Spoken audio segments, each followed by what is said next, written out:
ನಮಸ್ಕಾರ. ನಮ್ಮ ಶಿಡ್ಲಘಟ್ಟ ತಾಲೂಕಿನ ಸಾರ್ಲಿ ಹೋಬಳಿಯ ತಲಕಾಲ್ ಬೆಟ್ಟ ಜಾತ್ರೆ ನಡೀತಿದೆ. ಬ್ರಹ್ಮೋತ್ಸವವನ್ನು ಭಾನುವಾರ ಹಮ್ಮಿಕೊಂಡಿದೀವಿ.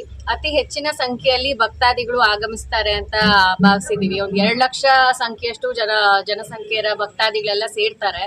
ಮತ್ತೆ ಇಲ್ಲಿ ದನಗಳ ಜಾತ್ರೆ ಆಗ್ಲಿ, ಆಮೇಲೆ ಎಲ್ಲಾ ವ್ಯವಸ್ಥೆಗಳು ಏನಿದೆ ತಾಲೂಕು ಆಡಳಿತ ವತಿಯಿಂದ ಮತ್ತೆ ಮುಜರಾಯಿ ದೇವಸ್ಥಾನದ ವತಿಯಿಂದ ಎಲ್ಲ ಇಲಾಖೆಗಳು ಸಹಕರಿಸ್ಬಿಟ್ಟು ಏನಿದೆ ಪಾರ್ಕಿಂಗ್ ವ್ಯವಸ್ಥೆ ಆಗಿರ್ಲಿ, ಕುಡಿಯೋ ನೀರಿನ ವ್ಯವಸ್ಥೆ ಆಗಿರ್ಲಿ, ಎಲ್ಲ ಸಿದ್ಧತೆಗಳು ಹೇಗಿದೆ ಅಂತ ಗಮನಿಸೋದಕ್ಕೆ ನಾವು ತಾಲೂಕು ಅಧಿಕಾರಿಗಳು ಬಂದು ಇದೆಲ್ಲ ವ್ಯವಸ್ಥೆಗಳನ್ನ ನೋಡಿದೀವಿ. ಹೆಚ್ಚಿನ ಸಂಖ್ಯೆಯಲ್ಲಿ ಎಲ್ಲ ಜನರು ಬಂದು ಆಗಮಿಸಿ ದೇವರ ಆಶೀರ್ವಾದ ಪಡ್ಕೊಂಡು ಹೋಗ್ಲಿ, ಮತ್ತೆ ಬ್ರಹ್ಮ ರಥೋತ್ಸವನ ಎಲ್ಲರೂ ಯಶಸ್ವಿಯಾಗಿ ಮುಗಿಸ್ಲಿ ಅಂತ ಕೇಳ್ಕೊಳಕ್ ಇಷ್ಟಪಡ್ತೀನಿ. ಮತ್ತೆ ಕಮಿಟಿ ಮೆಂಬರ್ಸ್ ಆಗಲಿ, ದೇವಸ್ಥಾನದವರೆಲ್ಲರೂ ತುಂಬಾ ಹೆಚ್ಚಿನ ಸಹಕಾರ ಕೊಟ್ಟಿದ್ದಾರೆ.